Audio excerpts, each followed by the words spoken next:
São 6 horas e 46 minutos. Viva Voz está de volta. E quem também está de volta depois de merecidas férias é o Eduardo Graça. Boa noite, Edu.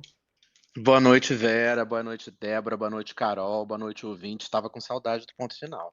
Oi, Edu, Oi, a gente de você Edu. também. E nesse dia tranquilo, né, que eu volto, né? Quando, Nada quando tá acontece. tranquilo, nunca? Se bem, É gente, que impressionante. Eduardo Graça estava no Japão, que é o melhor país do mundo para se viajar. Então eu acho que essa saudade dele é um pouco fake, mas tudo bem. A gente fica contente. Não, é super verdadeira. Tava mais zen lá, não vou mentir. Mas a saudade é real.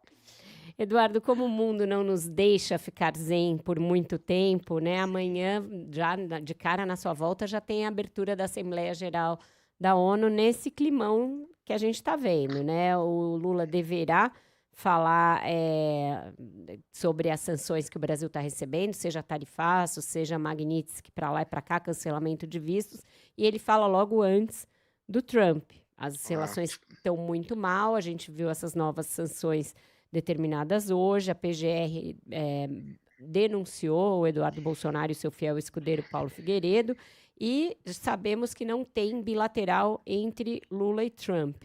não E mesmo. aí, a gente vai ter alfinetadas de lá e de cá, troca de farpas nos discursos, pode ter algum bate-boca, algum encontro. O que a gente pode esperar desse entretenimento ONU amanhã?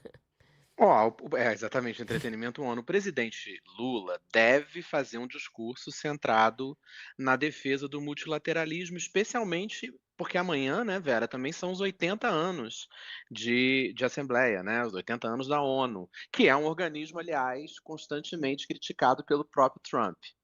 Um discurso atrás do outro, né, o Lula fala imediatamente antes do Trump, deve naturalmente facilitar uma leitura de distanciamento das duas agendas, como talvez nunca a gente tenha visto antes nas duas maiores democracias do continente. O presidente brasileiro deve tratar de democracia, independência dos poderes, importância de se combater a crise do clima e, claro, da defesa das soberanias nacionais, que é tudo que o Trump não quer nem ouvir falar.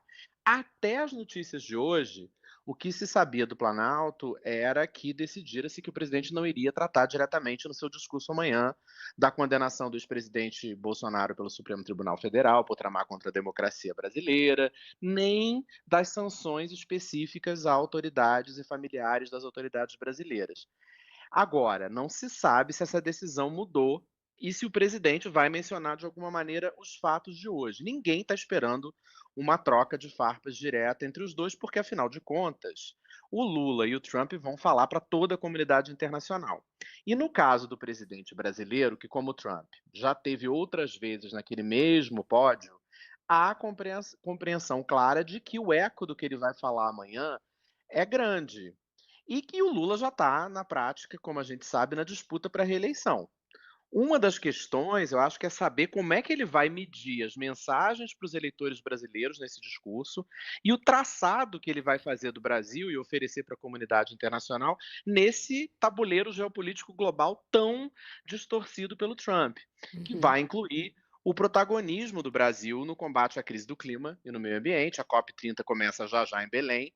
E também a posição do Brasil em relação às guerras na Ucrânia. A gente lembra que o Lula se ofereceu como possível mediador, mas de um modo enviesado, claramente pró-Moscou, Uhum. e a guerra de Israel em Gaza. Lembrando que o presidente foi um dos primeiros líderes do Ocidente a qualificar como genocídio o que Tel Aviv comete no enclave, e o Sim. fez hoje, novamente, de forma incisiva, já lá. Né? Então, assim, são essas as questões que a gente imagina que serão tratadas amanhã.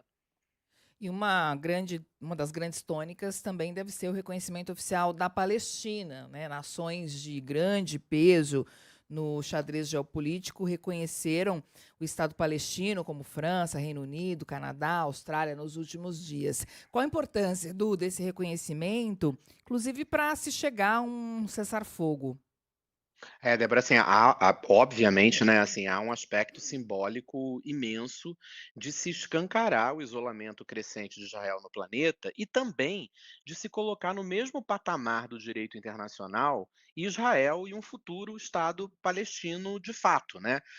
Estado que foi autoproclamado em 1988, mas que agora ganha tardiamente a aprovação de players de peso, né, como o Reino Unido, como França, como Austrália, como Canadá. Agora, isso acontece num momento especialmente importante em que figuras de proa do governo israelense falam cada vez mais abertamente no desejo de se anexar parte ou até a totalidade dos territórios ocupados, não só Gaza, mas Cisjordânia também. Por outro lado, eu acho que é importante ponderar como impressiona a falta de ações além das simbólicas, né, Débora, assim, das ações práticas, com o que a gente está vendo diariamente em Gaza e que aqui no ponto final a gente tem falado tantas vezes, né. No caso da Europa, tudo bem que há lá as particularidades da comunidade europeia, é muito mais complexo, conseguir ter uma voz uníssona, os consensos lá são complicados. A Itália, por exemplo, que hoje é governada pela extrema direita, já avisou que não vai seguir os passos do Reino Unido e da França, a Alemanha, que é o maior aliado de Israel na região por razões históricas, né, o Uhum. Holocausto também não vai seguir o caminho, mas individualmente só a Espanha interrompeu negócios até agora com Israel. O governo trabalhista de centro-esquerda do Reino Unido, por exemplo, que reconheceu agora a Palestina, segue com um contrato milionário com a maior empresa do setor bélico de Israel. Ou seja, a retórica me parece ser muito mais veloz do que a prática. E enquanto isso, as pessoas seguem morrendo em Gaza, Israel segue mirando em, na prática, anexar Gaza e uma parte gorda da Cisjordânia, e os Estados Unidos, já que a gente está falando da ONU, seguem oferecendo apoio unilateral, inclusive com poder de veto no Conselho de Segurança.